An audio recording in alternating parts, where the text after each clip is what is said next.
Health is wealth, and if you're able to eat healthily, for me, that is wealth.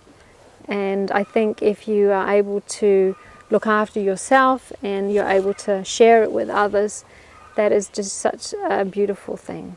So I love having my own food security, and I love being able to grow excess to share. As we had a huge society problem back home with the economic crash that started in 2009. So the needs of renew myself and find a better solution for me, for the next generation, for the earth.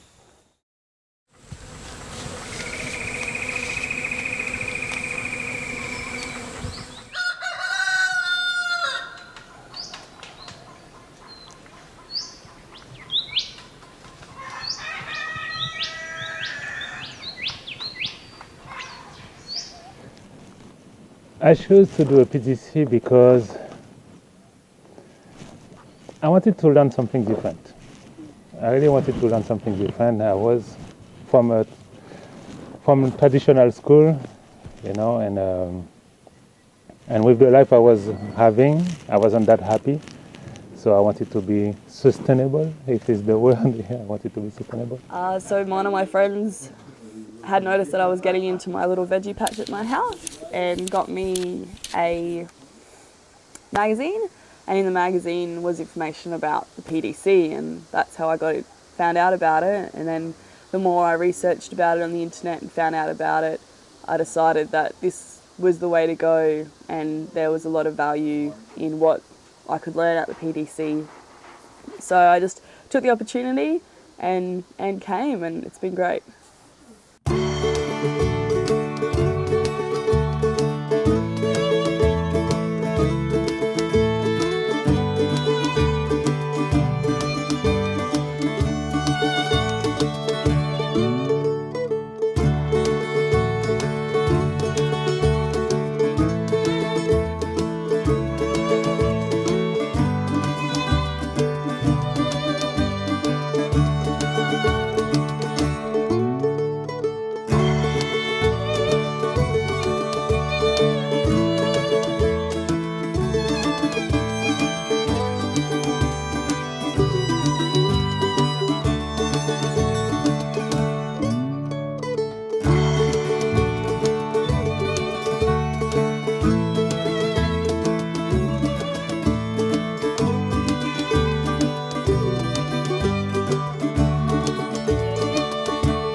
Access is very important, whether things get done or don't get done.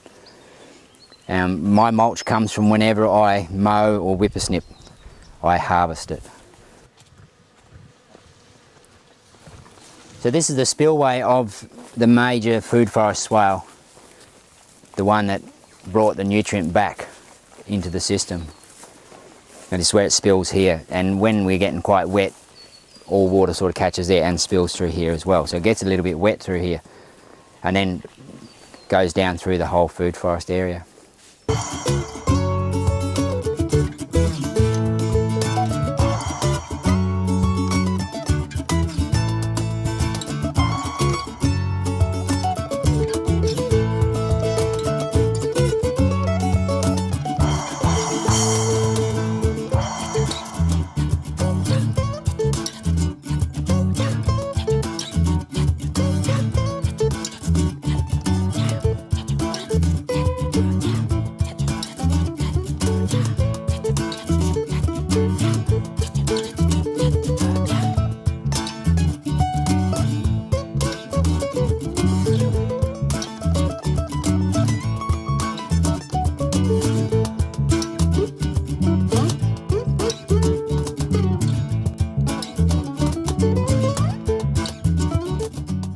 how did I prepare this?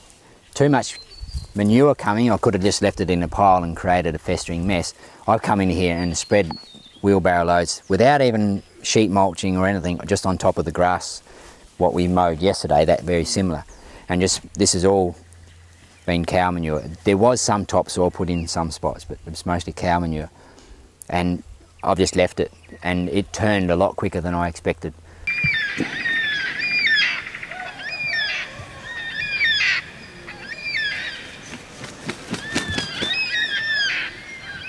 What they've mainly done is eradicated the grass seed, so I hardly have any grass come up.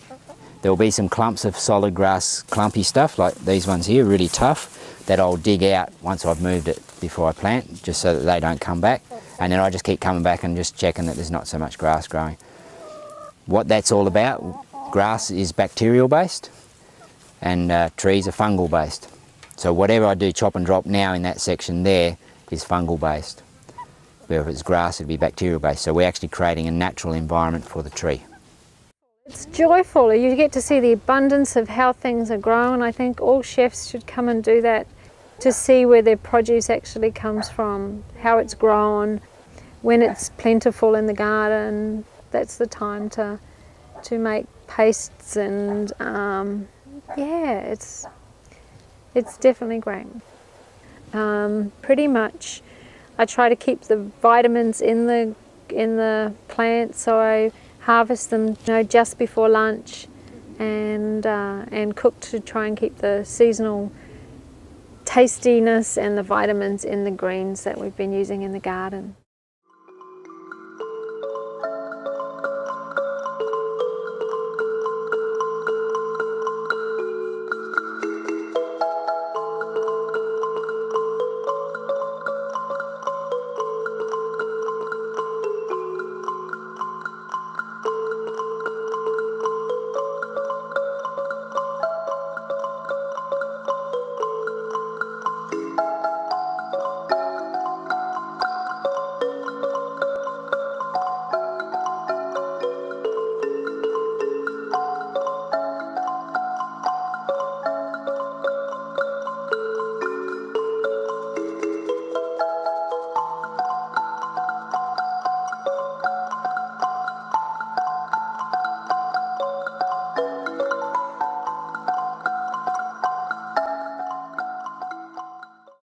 We've already started to implement some changes, but with because my husband's already done the course, we're both going to be able to go home and work at implementing the changes that we've learnt in the course, start making our own soil, making sure the food that we're growing is organic, we know where it's come from.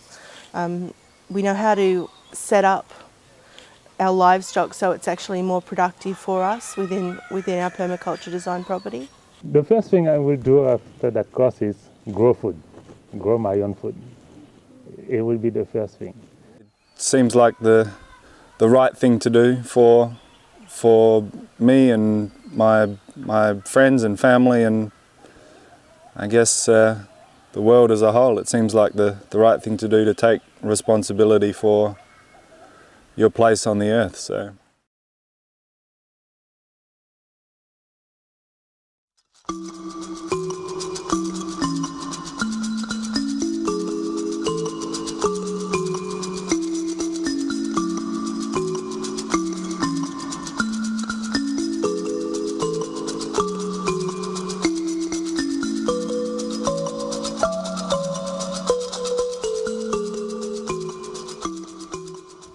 Well, my dad built his house when I was a kid and renovated a couple more, so I grew up with that.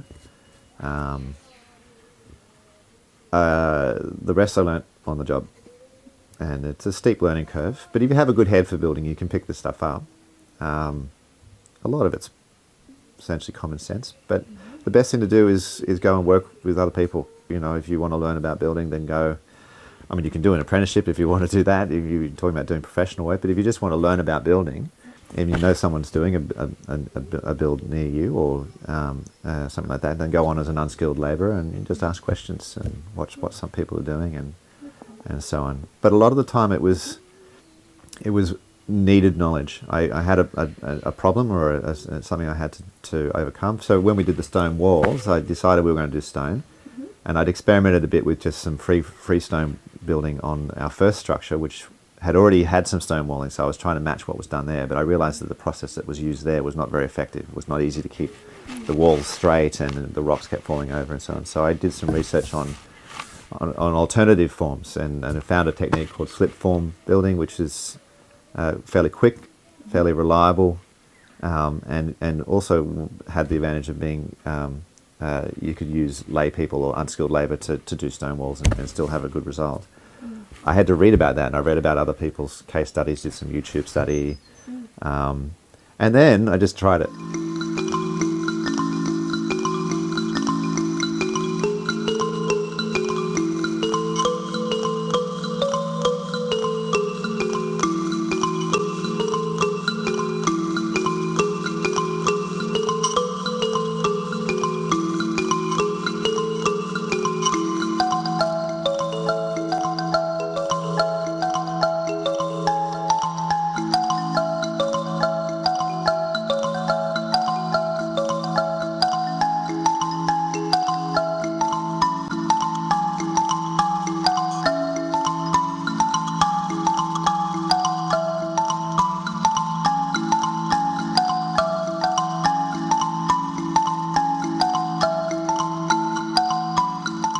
So ultimately the kitchen water just comes in and it just distributes into here, okay, it comes out through here and here, and it ultimately goes into a bed of soil, and this soil here is actually full of worms, absolutely chockers with worms. It's essentially a worm compost system, and it drains down, and then on the bottom there's drainage gravel, and the water just flows out from the bottom and then goes out to the garden.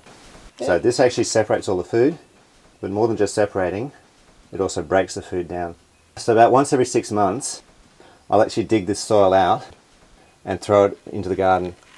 So we started with a composting toilet because one of the benefits of composting toilet is that it's very easy to install, very quick, and very mobile. You can move it around. So we thought, well, let's go with a composting toilet. It's sound, ecologically, we'll get material for the garden from it, but also we can set up a toilet in a day and have something ready to go. This system was an off-the-shelf system from an Australian Queensland company.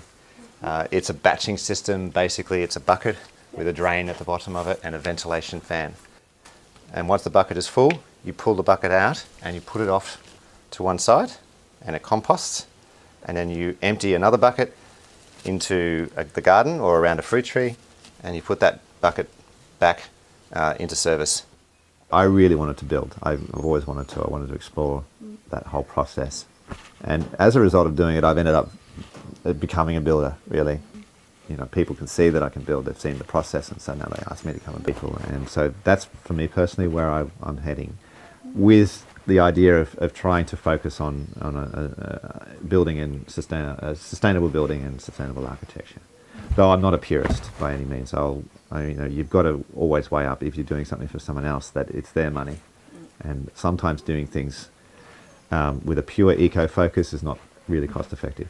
Property is a lot of work, and unless you're prepared for it, or unless you've got money to pay for someone else to do it for you, it can be a bit of a shock. And some people, and I know people not just in community here but outside of Starlight in just the general area here, who have bit off more than they can chew, either financially they've put too much money down, or just physically they can't keep up with the amount of work and it falls apart, and that can be quite distressing when that happens. So generally I would recommend that if anybody's interested in living on property, that they rent for a bit first and see what it's like.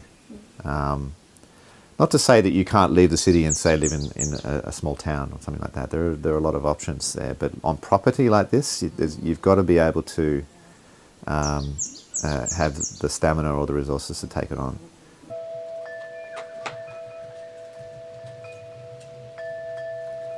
When I first came here, there was a lot of lantana, which is an invasive weed on the north coast, and it had a good sunny aspect, but it was quite a steep slope to work with.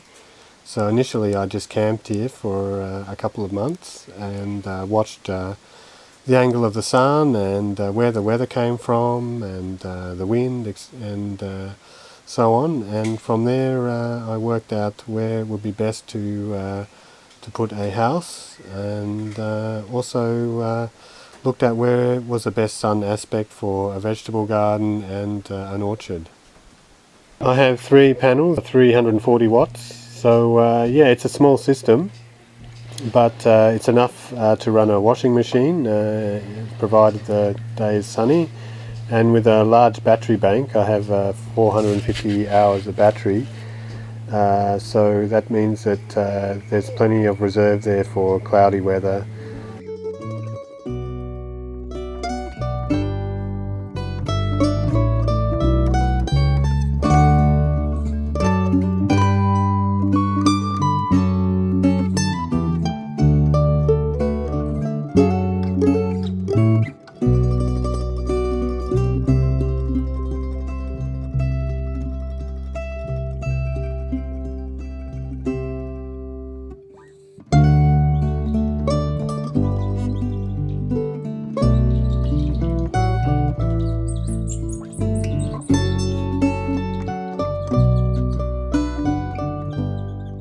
Yeah, everything is done by hand. I have used some power tools, of course, chainsaw and power drill and so on, but yeah, all the earthworks here I've done by hand. This house runs off a spring line, capturing spring water up in the forest. Water is a precious resource, so we want to make as best use of it as possible. And one way to do that is to recycle all the grey water and wastewater onto the vegetable garden or onto the orchard. The system is gravity fed, meaning that the water comes into the house from a high point, from a header tank, and then is used in the house, and from there is disposed of through the plumbing into a grey water system, which is 2 tanks that I use then to store the wastewater for use on the garden. As much as I can, I've tried to use the natural materials that are found in the environment here, and also I've used a lot of recycled hardwoods from taken down houses on here around the north coast that have been sold as second-hand timber. I think the main thing you know, that I felt coming to this site was to build as low impact as possible here, and to use as much of the local natural materials here on and around the site that I could, with minimal impact to the surrounding forest and the environment.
the community is about sustainability as well as general spiritual awareness and modeling a sustainable way of living. So that's about fundamentally caring for the earth and for humanity.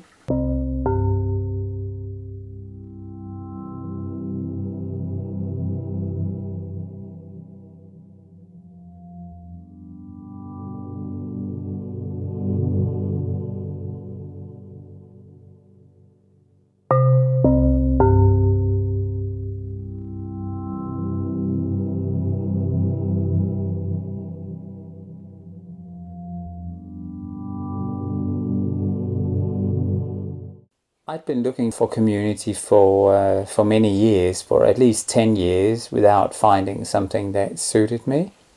And then I found this group of people who I believed in, and it was that group of people that ended up starting Bilbanya. So it started as an idea about 2 years before that, and we got together a whole heap of people and we talked about, well, what is it that we would create? If we could create anything at all, what would we create? And we came up with a list of values and what it is that we want to do. And over the course of the next 2 years, you know, we brought those back down to, well, what does the land need to have in order to support that vision? And we finally found the ideal piece of land for us, and it took us about 6 months to finance and to buy it, and then we moved in just before Christmas in 2008. It's wonderful. Like there's nothing like community living. That is not to say that it is the best way of living, because that's individual, personal choice. And different communities suit different people.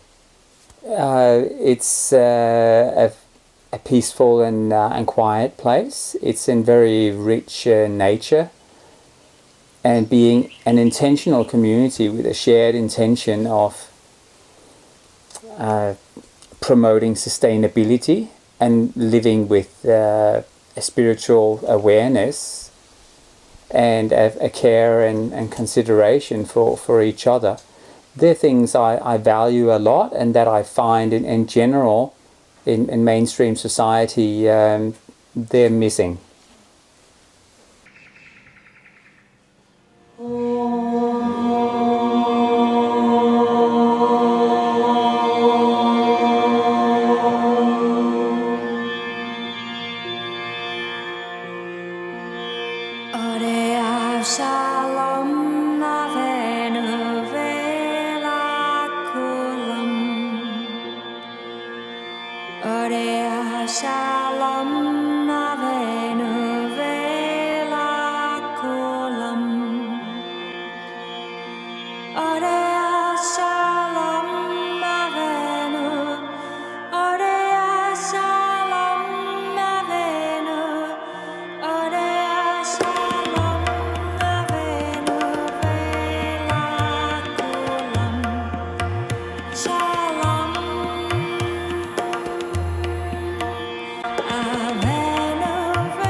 What do we do when we think things should be done in different ways?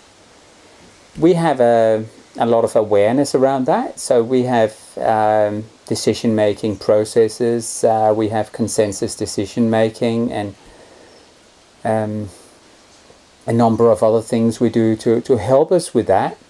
And that is very important in community. I don't think communities that don't have an awareness and some policies and procedures around those things will succeed. They'll end up tearing each other's head off. Well, look, we were really lucky in the people who were drawn to be here. So when we first started, you know, we had such a range of skills. We had Rose, who has run restaurants before and done a lot of catering. We have a builder. We have an electrical engineer. Chris has done community development. We have someone who specialises in communications. You know, I've got a background in law. So many different skills, all adding to each other.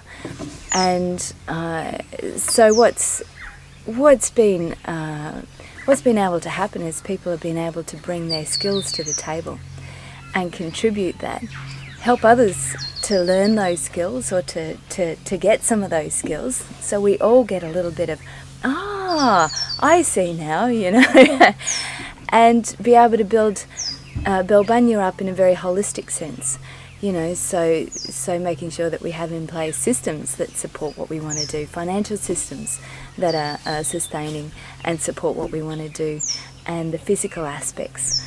And so it's worked really well in enabling people to follow what they're passionate about. One of the really valuable things we have here at Belbunya is this flow of people coming through. I mentioned before this notion of our humanity and how we see each other.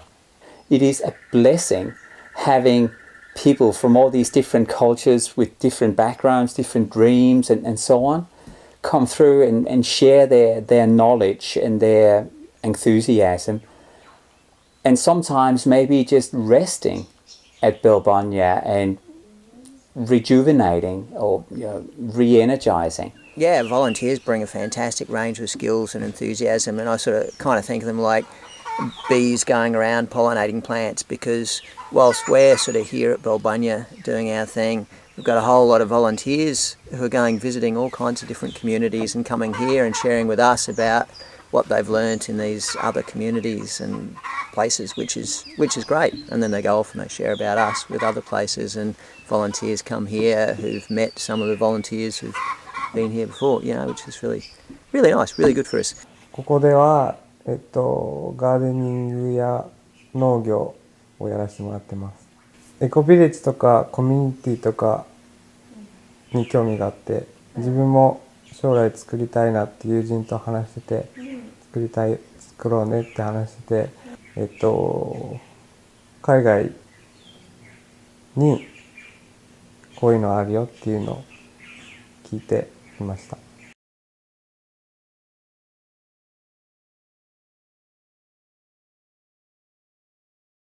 I'm a woofer here right now at Zaytuna Farm, also known as the Permaculture Research Institute of Australia.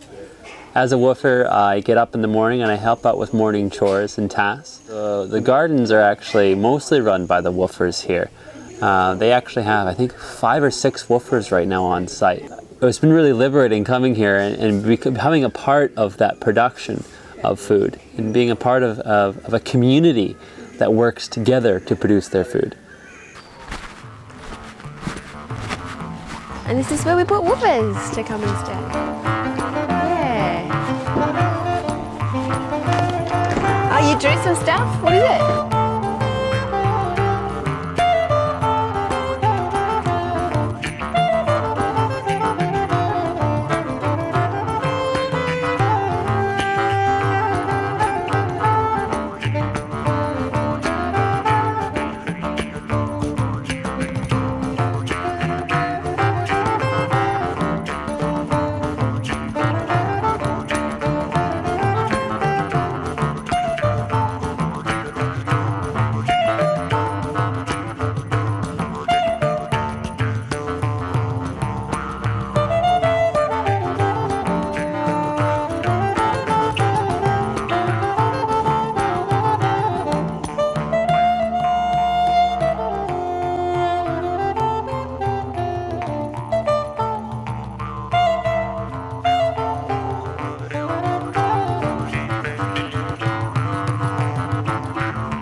And living in community is challenging.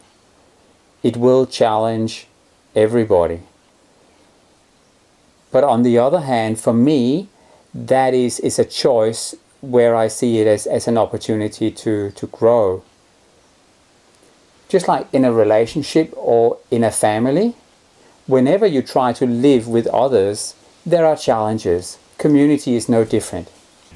If one person has a passion for something that's about improving the world, then that will rub off on other people. People will participate in it initially, not necessarily because they may have an interest in it, but out of respect and care for that other person because they're in a relationship with that person. And gradually they'll get infused with an understanding of whatever that issue is. It might be refugees or recycling or whatever. And their interest will grow because they're a human being, you know, in that particular issue, and they'll start becoming more active in it. We share a lot of community space. We share a workload, we share gardens, we share visioning, we share processes. I think when communities functioning effectively, people can really grow that, you know, and it's not necessarily a community like this, you know, it might be a community in the suburbs where people are doing neighbourhood community, you know, there's so many different ways of making community happen. But I think human beings, we've evolved to live in community, you know, to live with other people in some kind of way and to be in relationships, and in our society, the way we're doing it today with governments sort of helping us not to need to negotiate anything in our relationships with other people because we've got all these rules. If we just follow the rules, we don't need to negotiate anything. That takes us away from building deeper relationships, potentially with people. And it's generally about being present to life and the situation you're in, so that you can feel its life and vibrancy. So it's something that connects to the joy of life.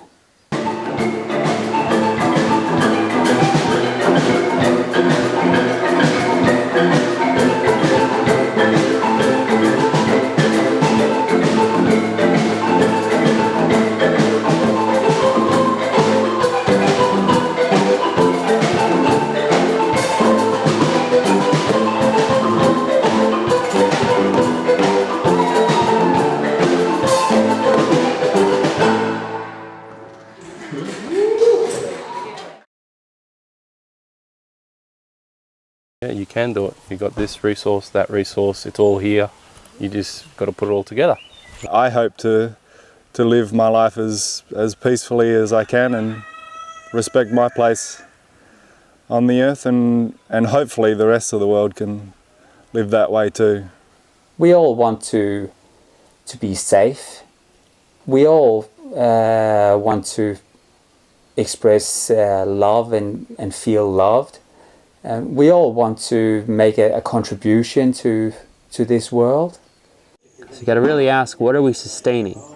I'd love for one day us to actually increase topsoils in areas that we live in. Because it seems like, you know, wherever we go, biodiversity decreases and soils are lost. And I think that by learning how to make our own soil and care for the soil, we will be giving that back. Our food ultimately comes from the soil. If you trace it back, it's not going back to grass, because grass goes back to soil. So my vision is that humans can live within their environments as a part of it, not apart from it, and they can increase its health and biodiversity. You have to start with yourself. Just like it's said about peace, you know, you can't create peace in the world unless you have peace within yourself. I think, you know, if there's a whole range of ways that people can live their lives, and living in a community like this is just one of a plethora of possibilities, and there's heaps of other ways of building community. I think people need to be building community and sharing what they really value and giving life to those values and really connecting with their humanity, and out of that, yeah, a better world emerges. Well, look, I would just say get some friends together and look at moving onto some land. Just go and do it.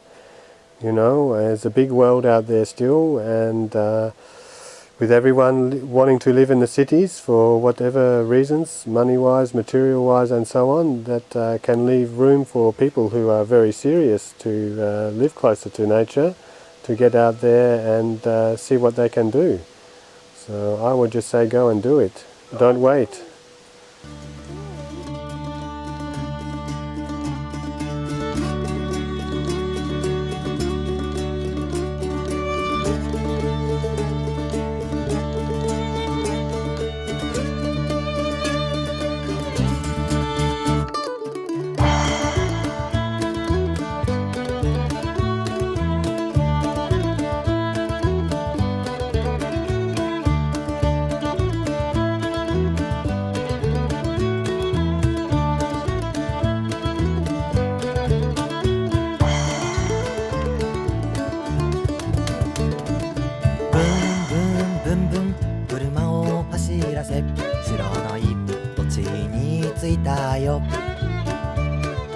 Tunnel